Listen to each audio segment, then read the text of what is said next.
Bom dia, gente. Não perca esse ambiente, querido. Não é porque a ministração da palavra começou que a gente tem que dividir o culto em sessões.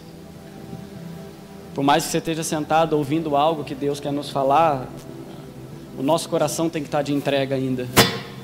Porque você não está recebendo alguma coisa para reter, você está recebendo alguma coisa para entregar. Porque é isso que a palavra precisa gerar em nós. Porque quanto mais a gente se entrega de si, mais a gente recebe dele. Amém, queridos? Feche os seus olhos, eu quero orar com vocês. Espírito Santo, em nome de Jesus, Deus, nós pedimos a sua graça, Deus, sobre essa manhã, Pai. Nós pedimos que o Teu Espírito venha falar ao nosso coração, Senhor, de uma forma única, Pai. Que o Senhor possa trazer renovo, que o Senhor possa trazer restauração, Senhor, nesse dia, Deus. Que a Sua vontade se cumpra sobre as nossas vidas, Deus. Que a palavra que vai ser liberada, Deus, ela possa encontrar corações sedentos, Pai. Ela pode encontrar uma terra boa, Senhor, desejosa a Sua palavra, Pai. Assim nós oramos, Espírito Santo, e Te agradecemos em nome de Jesus, Senhor.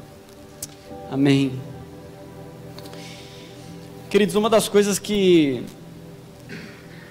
a gente mais aprendeu nessa casa, e que me marcou muito, na verdade, falar que uma das coisas que a gente mais aprendeu talvez seja um certo exagero, porque a gente aprendeu tanta coisa, mas uma coisa que ficou bem firmado aqui, bem compreendido no meio de nós, é a importância dos princípios de Deus. Nós tivemos uma aula, nós tivemos, na verdade, um módulo da Escola de Profetas que só foi baseado em princípios. Eu não me lembro agora o número de aulas, mas era só voltada para que nós aprendêssemos os princípios de Deus, como base, como fundamento daquilo que Ele estava alicerçando na Sua palavra. E todas as vezes que eu vou ler a Bíblia, ou na maioria delas, quando eu estou lendo um texto, quando algo me chama a atenção, eu tento buscar nisso o princípio, o que Deus estava querendo dizer. Em todo o mandamento de Deus, em tudo aquilo que Deus faz, em tudo aquilo que Ele faz questão de registrar. Por que Ele fez dessa forma? Por que teve que ser assim? Porque por trás dessas coisas, queridos, existem tesouros, existem princípios de Deus que nós precisamos seguir. Senão o tempo todo a gente vai ficar só repetindo uma lei. O que Jesus fez no meio daquele povo foi passar para ele os princípios. Por isso que quando Jesus vem em carne, eles não conseguiam compreender que Ele era o próprio Deus andando no meio deles, no sentido de que Ele era o Filho, ainda que Ele abriu mão de toda a divindade dele. Ele era o Verbo encarnado, porque eles obedeciam simplesmente uma lei, enquanto o que Jesus era encarnado eram os princípios do Pai. E o tempo todo Ele demonstrava isso para aquele povo. Ele falava: olha, vocês ouviram que é assim, mas agora eu vos digo. O que Jesus estava dizendo com aquele agora eu vos digo, Ele estava dando um entendimento do que Deus queria falar a respeito daquilo que Ele mencionou lá atrás, no Antigo Testamento. Ele traz o espírito das coisas, Ele traz o porquê, a motivação por trás do mandamento. E nós aprendemos isso. Quando você olha para a vida de Salomão, quando olha para o fim da vida de Salomão, é triste. Esses dias eu estava lendo Crônicas, eu li Reis e depois eu li Crônicas. Como ele teve tudo preparado, como Davi foi zeloso no sentido de deixar tudo certo para que ele tivesse um reino, um reinado de paz. Todos os ensinamentos, você lê Provérbios, ele fala: olha, não deixe os ensinos do teu pai e da sua mãe. Ou seja, porque Davi ensinava coisas para ele, eu pelo menos entendo dessa forma. Mas quando você vê o fim da vida dele, aquele homem arrebentado, no sentido de pecado, no sentido de corrupção, e depois dali, a divisão do reino, ou seja, Israel foi cada vez mais se deteriorando em corrupção e em pecado. Mas quando você olha para a vida de Salomão, que foi o homem mais sábio, o fim da vida dele, quando eu olho para aquilo, eu falo: será que ele se colocou nesses lugares de cativeiro, nesses lugares de pecado e de morte, porque ele se permitiu não ser mais sábio, ou ele deixou de ser sábio? Salomão, na verdade, não deixou de ser sábio. Salomão, na verdade, ele perdeu o princípio da sabedoria, que era o temor do Senhor. E porque ele perdeu o princípio da sabedoria, o homem mais sábio do mundo começou a fazer tudo contrário àquilo que ele ensinou a vida dele inteira, porque ele perdeu o princípio. Você viu como o princípio é importante para Deus? Porque ele alicerce, ele traz base para todas as coisas. E durante essa semana, o Senhor começou a ministrar muito ao meu coração a respeito de ambientes, a respeito da importância dos ambientes em que Ele nos insere, né? Do porquê nós estamos aqui, dos lugares onde Deus nos coloca e o porquê Ele faz isso e como isso tem importância para Deus. E em função disso, em função desse princípio, de buscar os princípios do Senhor, aonde é o primeiro lugar que você vai? Em Gênesis. E se você quiser a sua Bíblia, abre a Bíblia em Gênesis 2:8. O primeiro lugar que Deus fala a respeito de ambiente, para o homem, né? Quando ele cria o homem, né? Em essência, a imagem e semelhança dele, aí Ele forma o homem e Ele coloca o homem num lugar. Gênesis 2:8 diz assim: e plantou o Senhor Deus um jardim no Éden, na direção do Oriente, e pôs nele o homem que havia formado. Quando eu olho para isso, assim, já tentei, e a gente muitas vezes conversa aqui na igreja, se isso era físico, se isso era espiritual, o que era esse jardim de fato. Mas, independentemente dessas dúvidas que a gente possa ter, a questão é que a Bíblia fala que Deus plantou um jardim para que Adão e Eva fossem colocados, para que o homem que Ele havia formado, para aquele casal, tivesse um tempo, tivesse um lugar de relacionamento com Deus. E toda a terra que Deus tinha criado, imagino eu que era habitável, porque Deus deu uma palavra para Adão. Falou: olha, você precisa se multiplicar. E se ele se multiplicasse, eu imagino que uma hora ou outra, se Adão não pecasse, aquele jardim ia ficar pequeno e não ia mais caber o número de pessoas que iam se multiplicando. Então a ideia de Deus era justamente essa. Eu imagino que o jardim era um modelo, onde ele ia ensinar, onde ele ia aprender as coisas que Deus estava passando para ele, para que os filhos, à medida que fossem se multiplicando, iam ocupando a terra aos poucos, né? Mas toda a terra no seu entorno, ela era habitável por Deus. Mas Deus planta um lugar, querido, especial. Deus faz isso. Ele planta, Ele coloca as árvores que Ele gosta, Ele coloca tudo aquilo que é do seu desejo para Ele colocar o homem ali dentro, um lugar de relacionamento, um lugar de comunhão. Ele faz esse ambiente. Ainda que Deus, querido, andasse, mas Deus cria um ambiente para o homem. E isso é importante para o Senhor. Tanto é que você vê que quando o homem peca, quando Adão cai, a queda do homem, Adão perde Deus? Adão não perde Deus. Deus continua sendo Deus de Adão, mas o que ele perde? O ambiente. Ele fala: você não vai mais poder habitar nesse lugar. E ele expulsa Adão daquele lugar. Por mais que Deus continuasse sendo Deus de Adão, havia algo nesse jardim que Deus colocou, porque Deus é um Deus de ambientes. E quando você vai avançando na leitura, a terra que Deus criou para nós também é um ambiente. E a Bíblia fala que à medida que o pecado vai cada vez mais crescendo, a Bíblia fala que a corrupção no coração do homem vai crescendo na mesma medida, a ponto de chegar em Gênesis no capítulo 6, Deus virar e falar: olha, eu não posso mais olhar para o homem, porque tudo o que eu olho para o homem eu só vejo maldade. A única coisa que eu consigo enxergar é isso. Todo o desígnio do coração do homem é mau. Mas a Bíblia fala em Gênesis 6, no capítulo 9, eis a história de Noé. Noé era um homem justo e íntegro entre os seus contemporâneos, e Noé andava com Deus. E graças a Deus por isso, que ele achou um homem no meio daquela geração perversa e corrupta. E quando Deus acha um homem segundo o coração dele, que andava com ele, um homem que era justo nas suas gerações, o que Deus pede para que Noé fizesse? Uma arca. Deus fala: eu vou transicionar você de ambientes, eu vou tirar você de um lugar de corrupção, e eu vou colocar você num outro ambiente, onde eu vou começar todas as coisas de novo. Porque Deus se importa com ambientes. E nesse lugar, queridos, aonde Deus pede para que Adão construísse essa arca, debaixo de todo o modelo que Deus havia dado para Adão, o único ponto de saída que existia nesse lugar era uma janela que dava para o céu, por onde a pomba ela vinha e ela descia, por onde o Espírito Santo entrava e saía, e Adão discernia as coisas através de uma janela que era voltada para o céu. O ambiente que Deus havia criado para Adão, para os tempos de restauração, Deus coloca uma janela voltada para o céu. Mas Deus começa tudo de novo. Deus lava a terra, como nós entendemos, Deus batiza a terra. Deus fala, eu vou começar tudo o que eu criei para o homem, eu vou começar de novo com você, Noé. Para que a partir de você, as coisas comecem a serem colocadas em ordem. E logo quando, depois a gente vai voltar nesse texto, mas logo quando Noé sai da arca, Deus faz uma aliança.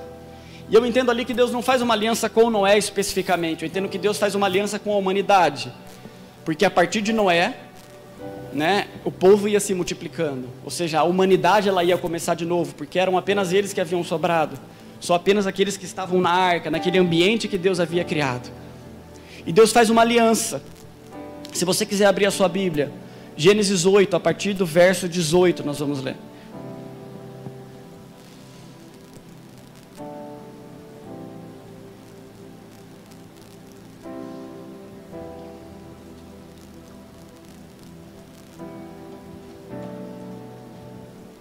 Saiu, pois, Noé com seus filhos, sua mulher e as mulheres dos seus filhos.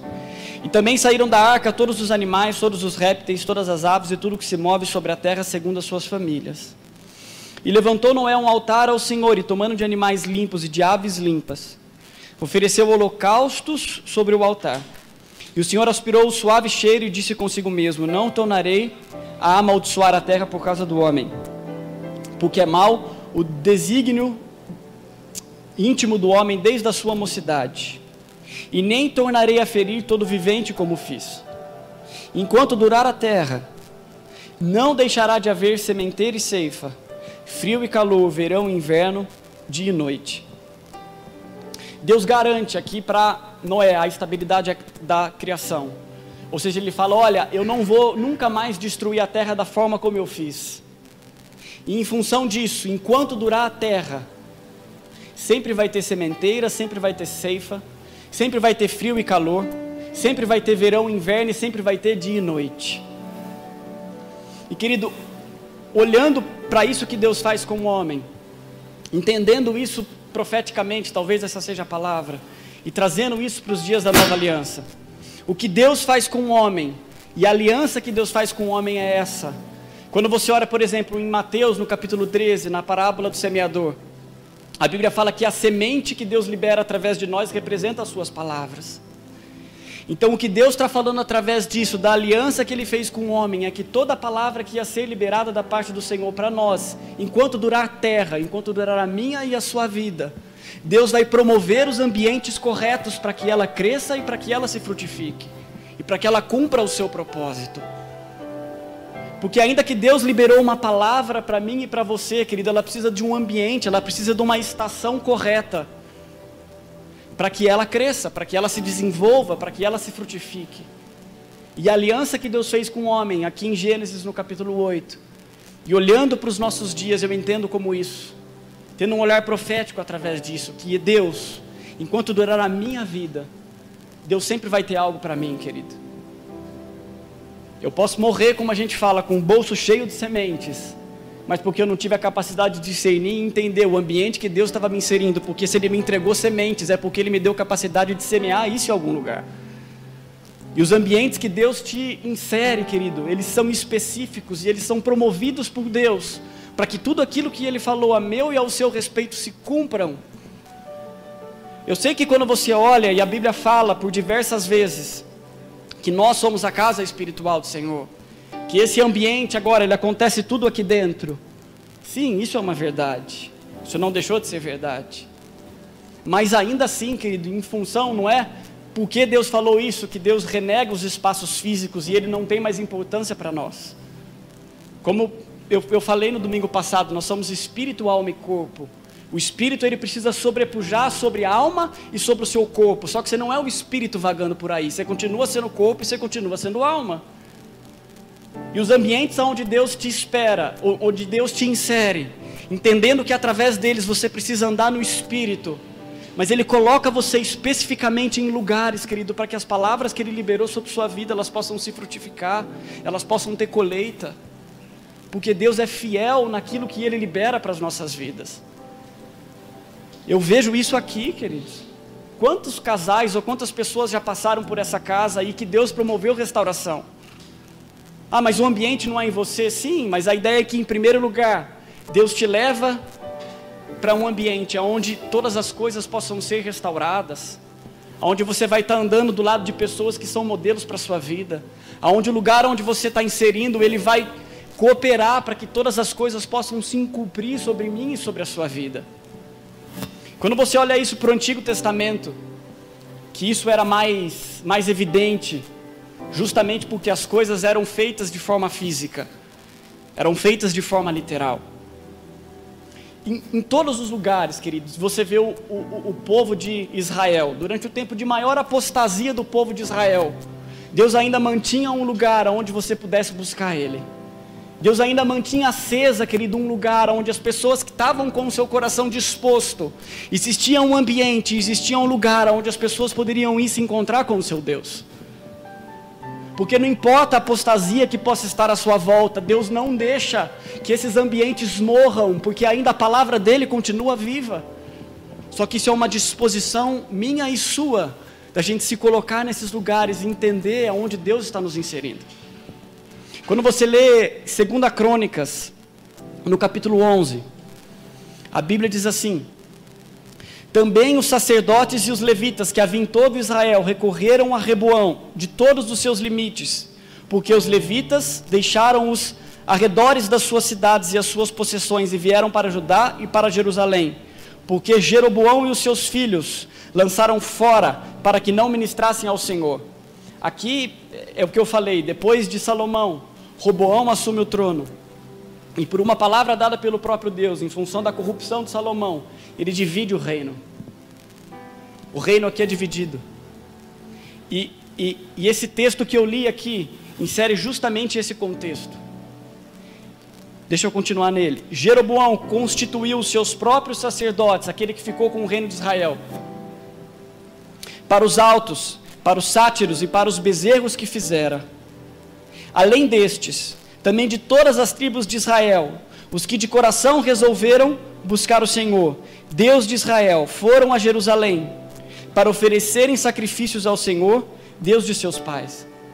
Ou seja, independentemente do que estava acontecendo, independentemente de Jeroboão, ele levantasse sacerdotes para suas idolatrias, para suas vontades e para os seus deuses, aqueles que não quisessem segui-lo, eles ainda tinham, no meio de toda aquela apostasia, a possibilidade de ir no templo de Salomão, porque Deus ainda mantinha aceso o ambiente onde você poderia buscar o Senhor. Independentemente se você fosse levita ou não, a palavra que Deus dá é essa: aqueles que de coração quisessem buscar o Senhor, eles poderiam sair do lugar da sua habitação e se dirigir a Jerusalém.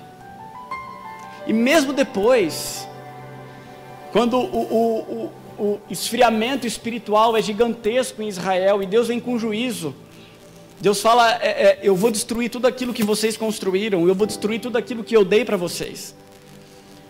E a Bíblia fala, eu não lembro o ano agora, mas eles são exilados na Babilônia. E tudo aquilo que era formoso, tudo aquilo que era precioso aos olhos daquele povo, em certo sentido, é destruído. O templo de Salomão é destruído.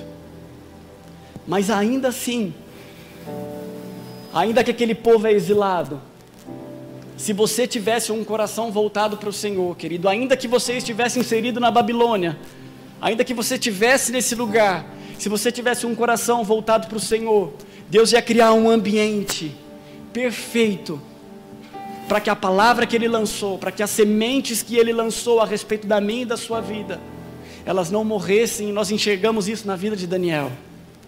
Eu queria agora que vocês abrissem comigo a Bíblia em Daniel no capítulo 6. Pareceu bem a Dário constituir sobre o reino as 120 sátrapas que estivessem por todo o reino, e sobre eles 3 presidentes, dos quais Daniel era um, aos quais estes sátrapas dessem conta para que o reino não sofresse dano. Então o mesmo Daniel se distinguiu destes presidentes e sátrapas, porque nele havia um espírito excelente, e o rei pensava em estabelecê-lo sobre todo o reino. Verso 5. E disseram, pois, esses homens, em função dos ciúmes e inveja que ele podia estar tendo de Daniel: nunca acharemos ocasião alguma para acusar esse Daniel, se não a procurarmos contra ele na lei do seu Deus. Eu brinco quando eu li esse texto aqui, Um dia eu quero que as pessoas me procurem em função disso. Fala assim, a única coisa que eu posso acusar o Caio é porque ele é muito obediente. Então vamos buscar algo para acusar na obediência dele, porque é isso que eles estavam falando a respeito de Daniel. Fala assim, a única coisa que a gente pode alcançar ou encontrar em Daniel é na lei do seu Deus. E eu não vou ler tudo, mas a Bíblia fala que eles baixam um decreto, e você lê que ele tinha que adorar ao rei, ele tinha que se curvar diante do rei em adoração. Senão ele iria sofrer morte aqueles que não o fizessem.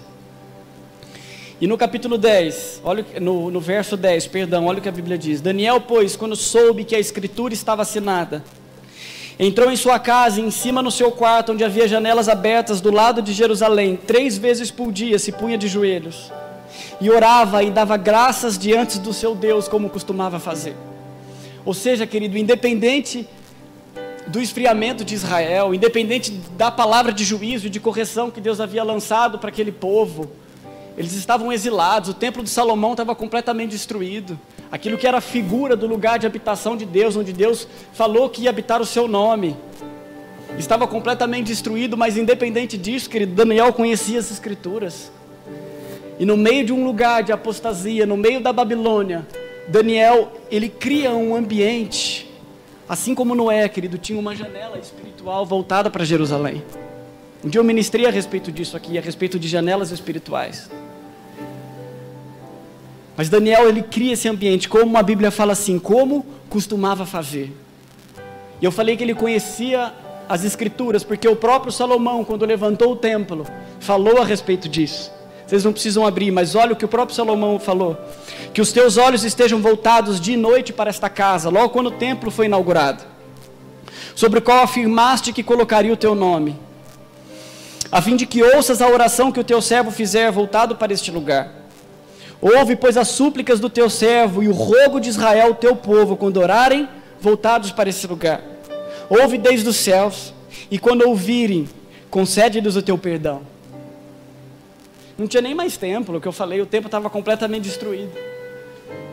Mas Daniel cria esse lugar, querido, cria esse ambiente, onde tem uma janela voltada para Jerusalém, e onde através daquilo ele pode interceder. Ainda que ele estava num ambiente da Babilônia, ainda que ele estava inserido num lugar que era completamente contrário a tudo aquilo que é Deus, porque os princípios babilônicos, eles sempre fazem isso. O que a Babilônia representa isso. Mas Daniel, no meio daquele lugar, ele tem um quarto, ele faz daquele o seu quarto, onde ele tinha uma janela voltada para Jerusalém. E quando eu olho depois, em Daniel, no capítulo 9, e eu estava lendo a respeito disso, como no meio disso, a Bíblia fala logo no verso 1, no primeiro ano de Dário, filho de Assuero, da linhagem dos Medos, o qual foi constituído rei sobre o reino dos caldeus, no primeiro ano do seu reinado, eu, Daniel, entendi pelos livros que o número de anos de que falara o Senhor ao profeta Jeremias, que haviam de durar as assolações de Jerusalém, era de 70 anos. Voltei o rosto ao Senhor para o buscar com orações e súplicas, com jejum, com pano de saco e de cinza. E depois, se você ler todo o capítulo 9, a Bíblia fala da oração de Daniel, como ele se coloca diante de Deus, e eu imagino que era nesse mesmo lugar, naquele ambiente que ele tinha criado, voltado para Jerusalém, e ele ora e ele pede perdão pelos pecados dos seus antepassados, ele pede perdão pelo pecado do seu povo. E a Bíblia fala que no meio daquele clamor, querido, em lágrimas, o anjo Gabriel vai visitá-lo. Logo, isso a gente vê no verso 20. Falava eu ainda e orava e confessava o meu pecado e o pecado do meu povo de Israel. E lançava a minha súplica perante a face do Senhor, meu Deus, pelo monte santo do seu Deus. Falava ainda na oração, quando o homem Gabriel, que tinha observado na minha visão ao princípio, veio rapidamente voando e me tocou a hora do sacrifício da tarde. Verso 23, no princípio das tuas súplicas saiu a ordem e eu vim, para te declarar, porque és muito amado, e considera, pois, a coisa e entende a visão. E aqui ele começa a entrar, a partir do verso 24, a partir das 70 semanas de Daniel, e eu fui tentar entender isso ontem, estudando o que significava 70 semanas de Daniel, e tem diversas pessoas que falam diversas coisas, mas o entendimento consolidado disso, é que parte dessas 70 semanas já começou a se cumprir, e ainda vão se cumprir através da segunda vinda de Cristo. Mas ela começou a se cumprir, as 70 semanas que o anjo Gabriel falou para Daniel, ela começa a se cumprir quando Esdras e Neemias saem do exílio da Babilônia e eles começam a reedificar Jerusalém.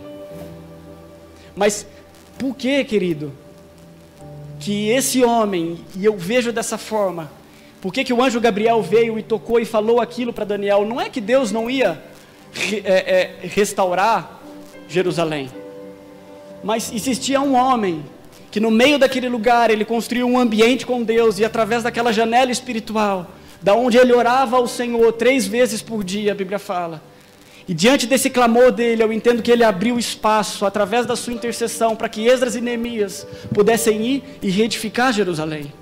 Mas porque um homem se colocou nesse lugar, e ele entendeu, e ele discerniu o tempo das coisas, ele discerniu aonde ele estava, ele discerniu o que ele tinha que fazer. E boa coisa é, querido, quando nós discernimos os tempos do Senhor. Quando a Bíblia fala a respeito de Davi, do seu exército, um deles me chama a atenção. Deus fala dos valentes, Deus fala de uma série de pessoas que lutavam em guerras e que mataram milhares e milhares. Mas em 1 Crônicas 12, no verso de número 24, a Bíblia fala assim: mas quando Davi foi ser coroado, quando o povo saiu para coroar ele em Hebrom, ele começa a falar do exército, e de um deles, a Bíblia fala dos filhos de Sacar. Está no verso 32, ele diz: mas dos filhos de Sacar, conhecedores da época, para saberem o que Israel devia fazer, 200 chefes e todos os seus irmãos sob as suas ordens. Porque boa coisa, querida, é você ter no meio do seu exército pessoas que entendem e discernem o tempo delas, que discernem o ambiente, as coisas e as circunstâncias que estão à sua volta, para que nós possamos dar uma resposta, porque Deus continua trabalhando com ambientes. Deus continua te inserindo em lugares, para que as palavras que Ele liberou sobre a mim e para a sua vida, elas possam se cumprir. Mas muitas vezes as coisas são cíclicas nas nossas vidas, porque nós simplesmente estamos com os bolsos cheios de semente, mas a gente não entende que os lugares que Deus nos inseriu é justamente o lugar perfeito, para que essas palavras elas possam sair à terra. Só que isso a gente precisa de fé. Em Hebreus, no capítulo 11, a Bíblia fala que a fé é a certeza das coisas que não se veem e a convicção de fatos que não se esperam. O problema é que muitas vezes a gente age com Deus de forma diferente. A gente quer ver o fruto antes de lançar a semente. E não é assim, isso não é fé. Primeiro Deus te entrega uma palavra, e depois que você lança essa semente, o fruto vem depois. Mas em primeiro lugar, a disposição que tem que ter a ver em você, querido, é obedecer aquilo que Ele está falando. Os frutos vêm como resposta, os frutos vêm como galardão a respeito disso. Quando a Bíblia fala, eu acho que é em Hebreus, no capítulo 4, a Bíblia fala que Jesus é o autor e consumador da nossa fé. Por que Ele é o autor da minha fé? Por que Ele é o autor da nossa fé? A Bíblia fala que Ele é o verbo, não é?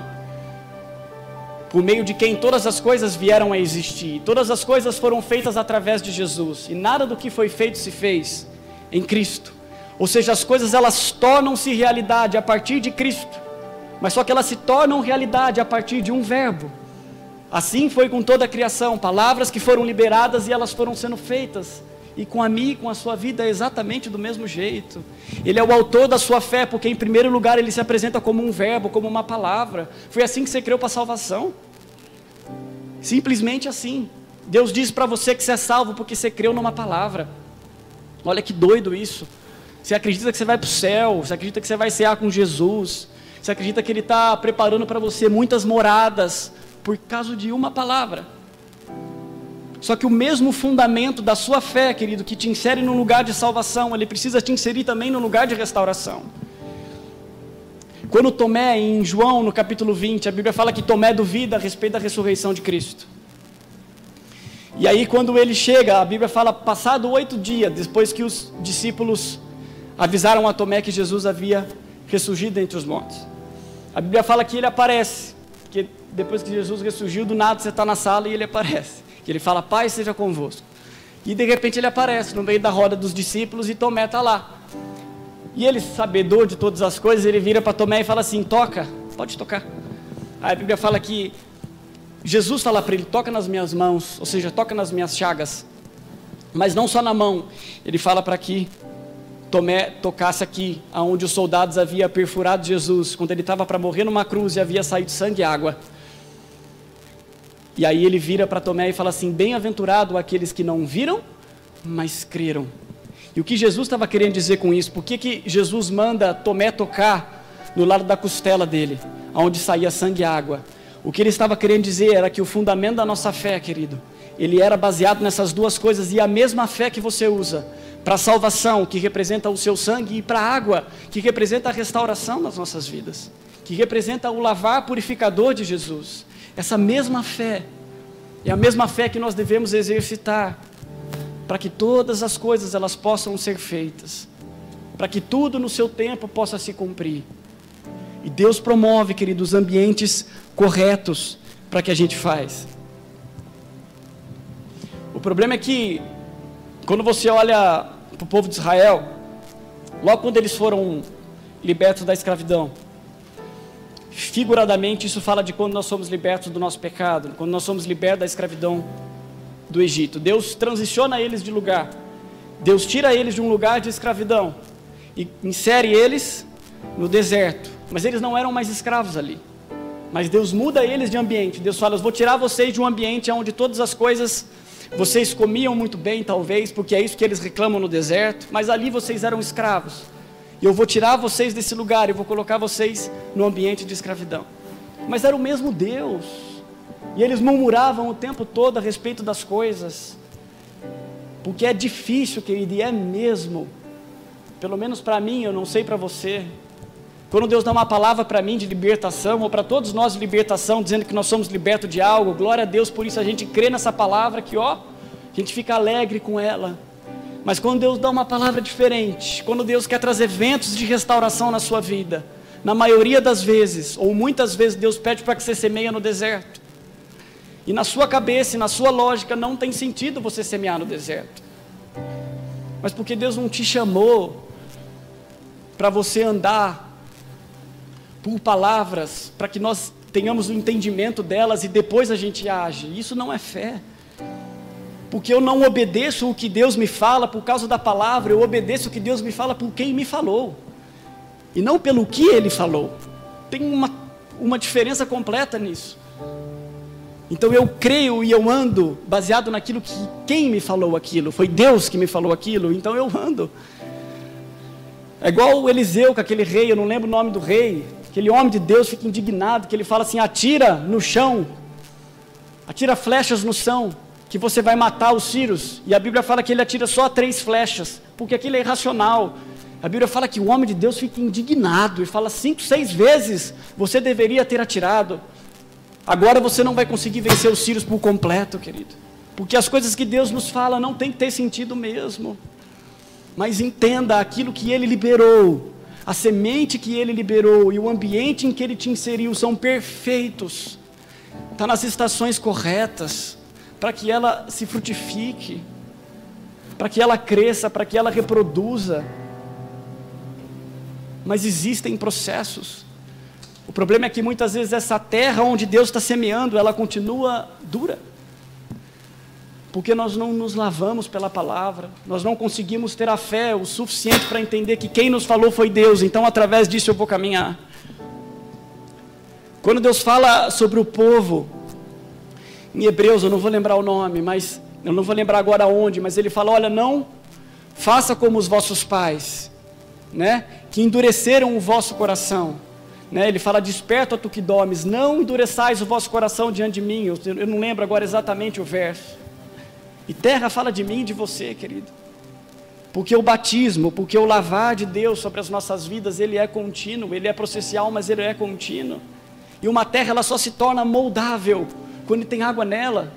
Se não tem água nela, ela fica dura e ela fica seca, porque o batismo, ele se renova, e ele precisa se renovar todos os dias nas nossas vidas. Porque através disso, querido, onde Deus derrama água, aquela laminha, ela fica maleável, ela fica moldável, para que Deus faça conforme a imagem dele. Só que em função disso nós precisamos de fé, nós precisamos largar as nossas bases de entendimento e deixar para trás as nossas bases de entendimento, e parar de querer explicar ou ter a necessidade de andar com Deus em cima de explicação. Sabe quem faz isso? Os ateus. A base do ateísmo é justamente ela, tem as suas raízes aí. Porque tudo aquilo que o ateu não consegue explicar, ele diz que não existe. E justamente a fé é completamente o contrário a isso. Deus fala para que você caminhe por fé, por aquilo que não se vê. E a partir de Cristo, que é o autor da sua fé, as coisas começam a se tornar realidade. E Ele é consumador, aquela palavra consumador no grego, quer dizer aperfeiçoador. Ou seja, aquele que também falou, para você fazer aquilo daquela forma, Ele aperfeiçoa a sua palavra, Ele consuma aquilo que Ele te entregou. Só que para isso, querido, nós precisamos nos mover naquilo que Ele nos disse. Eu imagino Noé, voltando para o texto de Noé, quando Deus manda Noé construir aquela arca, como eu falei, tinha uma janela, e ele tem que construir exatamente como Deus falou para ele, independentemente da loucura que aquilo pudesse parecer no mundo de sua época, porque nunca tinha chovido por sobre a terra. E Noé, querido, obediente, faz aquilo. E porque ele fez aquilo, ele tinha um lugar onde ele podia se comunicar com Deus, onde a pomba vinha e descia, e ele conseguia discernir o tempo das coisas. E no tempo certo, quando a pomba voltou com um ramo de oliveira, por essa janela que ele tinha aberta para o céu, depois de um tempo a Bíblia fala assim, agora você pode sair para promover restauração. E a Bíblia fala que a primeira coisa que ele faz, como nós lemos, é levantar um altar ao Senhor. E altar ao Senhor fala de restauração, fala de restauração de comunhão, fala de sacrifícios oferecidos a Ele. Porque o que Deus deseja de mim e de você, querido, são essas coisas. Então não negligencie os ambientes em que Ele te insere. Entenda que o lugar onde Ele te colocou e o lugar onde você está vivendo hoje, Ele é o suficiente para cumprir a palavra. Ele é o suficiente para gerar a palavra. Se nós nunca vamos conseguir transacionar, nós nunca vamos conseguir mudar de lugar. E de fato vai ser cíclico, ou a gente vai ser igual aquele povo no deserto que vai morrer, e os nossos filhos é quem vão ter que pelejar para entrar na terra. É gradativo. Cada ambiente que Deus te insere, querido, existe algo nele. Quando o povo entrou na terra de Canaã, a Bíblia fala, não tome tudo de uma vez. Deus fala, não tome tudo de uma vez. Porque se vocês tomarem tudo de uma vez, ambientes na sua vida, ambientes nessa terra, vão ficar cheios de animais selvagens, porque é processual. Mas nós precisamos discernir o tempo. Nós temos que ser, querido, como os filhos de Issacar. Porque essa ideia que nos foi dada de que, né, somos nós quem transformamos o ambiente à nossa volta, isso é uma verdade. Mas isso é um processo posterior. Primeiro Deus precisa tirar a nossa mentalidade de escravo. Você já parou para pensar por que Deus tirou Moisés daquele lugar? Não foi só porque estavam matando aqueles hebreus, mas Deus coloca ele na casa de Faraó. Deus cria Moisés como um príncipe. Por que Deus cria Moisés como um príncipe? Porque só alguém com uma cabeça de príncipe conseguia libertar escravos. Ele precisava ter essa mentalidade. Era um homem que, ainda como hebreu, ele foi criado num ambiente diferente. Porque ele foi criado num ambiente diferente, ele não tinha uma mentalidade de escravidão. E nessa condição, Deus trata com ele, sim, mas ele não tinha uma mentalidade de escravo, mas ele tinha uma mentalidade de príncipe, que é isso que era os filhos de Israel diante do Senhor, príncipe. Isso quer dizer a palavra Israel, príncipe. Mas nós precisamos nos colocar nesse lugar, querido. Nós precisamos discernir esse tempo, nós precisamos discernir os ambientes que Deus está nos colocando, para que a gente possa, sim, depois, promover restauração. Abrir janelas, para que Deus promova a restauração através das nossas vidas. E quando eu falo, querido, eu falo de mim, aonde Deus me inseriu. Você tem dúvida de que esse lugar é uma casa de misericórdia, mas toda casa de misericórdia é uma casa de restauração. Porque restauração fala de misericórdia. Deus só abre portas de restauração porque Ele é um Deus de misericórdias. Mas nós precisamos obedecer, querido. Nós precisamos discernir isso. Não podemos mais dormir, sabe? Precisamos ser despertos diante daquilo que o Senhor tem feito. Guarda isso, querido, ser como os filhos de Issacar, conhecedores da época, diante daquilo que Israel poderia fazer. Eles discerniam os tempos e as coisas que estavam à sua volta para que eles pudessem agir. Amém, gente? Eu quero orar com vocês antes de encerrar. O que mais nos cansa, querido, é muitas vezes esse movimento cíclico nas nossas vidas. E às vezes Deus até muda a gente de ambiente para ver se a gente desperta, e às vezes nem assim a gente desperta. Mas que você entenda, querido, o que você está vivendo, o lugar onde Deus te colocou, por que Ele te colocou, e que você seja pleno nisso. Espírito Santo, eu tentei da melhor forma possível, Pai, trazer, Espírito Santo, aquilo que o Senhor colocou no meu coração nesses dias, Deus. Que o Teu Espírito fale conosco, Senhor, que o Teu Espírito nos ajude a discernir, Pai, aonde estamos vivendo, Senhor, os ambientes que o Senhor tem nos colocado, Pai, porque sabemos que coisas maiores o Senhor tem para nós, Pai, em outros lugares o Senhor quer nos levar, Deus, porque o Senhor, Pai, é um Deus de misericórdia, Pai. Ainda que nós estejamos, Senhor, nos sentindo como num ambiente, Pai, naquele vale de ossos secos, Espírito Santo, o Senhor trouxe ventos de restauração para aquele lugar, Pai, e daquele lugar seco o Senhor formou um corpo, um exército para Ti, Pai, porque é isso que o Senhor tem desejado fazer conosco, Pai, trazer o Seu novo, trazer o Seu renovo, nos mudar de ambientes, Espírito Santo. Em nome de Jesus, nos dê uma leitura espiritual das coisas, Pai. Nos dê o zelo dos filhos de Issacar, Deus, que conheciam as épocas, Deus, para saber aquilo que Israel deveria fazer, Pai. Muda a nossa mente, muda a nossa mentalidade, nos desperta se estamos dormindo, Senhor. Mas traga renovo, Senhor. Nos visite nessa manhã, Pai. Em nome de Jesus, nos molhe, nos regue com a Sua palavra, Pai.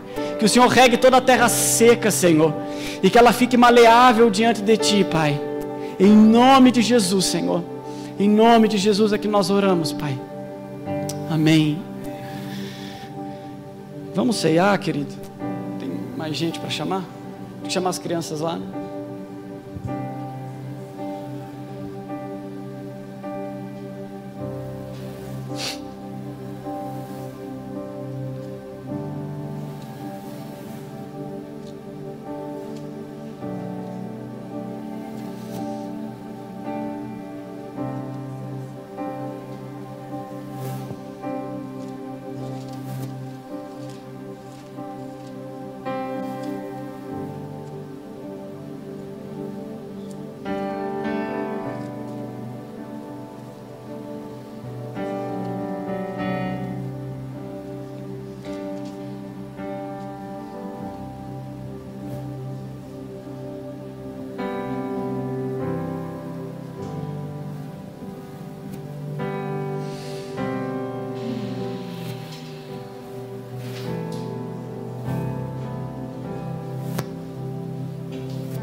Primeira Coríntios 11, a partir do verso 23, diz assim: porque eu recebi do Senhor o que também vos entreguei, que o Senhor Jesus, na noite em que foi traído, tomou o pão e, tendo dado graças, o partiu e disse: isto é o meu corpo, que é dado por vós, e fazei isto em memória de mim.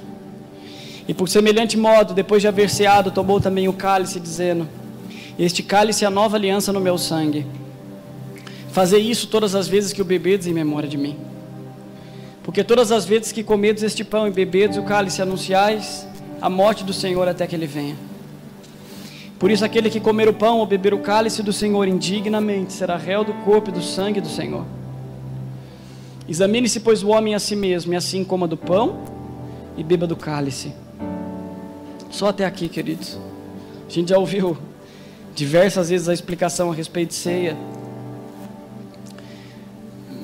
Mas o que eu mais gosto, eu lembro que um dia eu ouvi isso do pastor, que a ceia do Senhor, ela era algo tão representativo, que toca tanto, que Jesus escolhe ceiar, escolhe falar de comunhão, escolhe falar de restauração, escolhe falar da entrega que Ele ia fazer por mim e por você na noite em que Ele foi traído.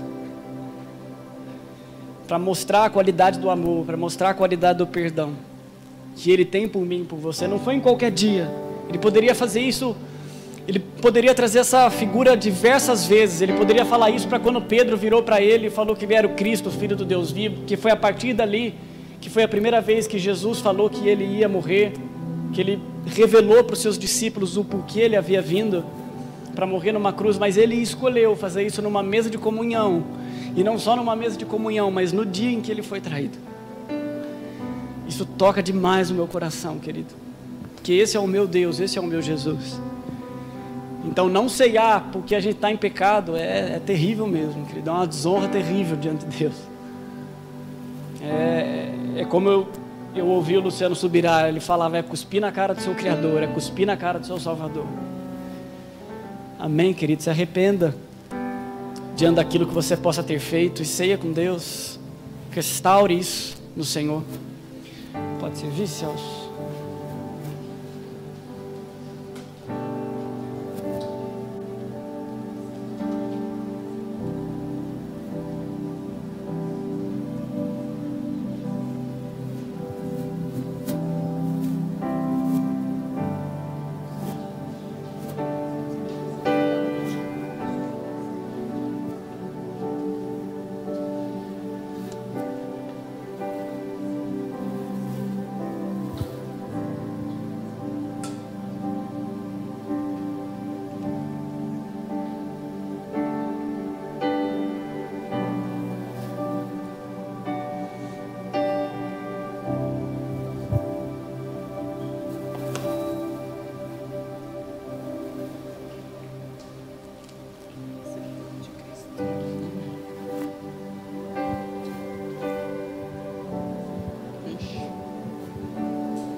Você coma do pão, querido, e beba do cálice.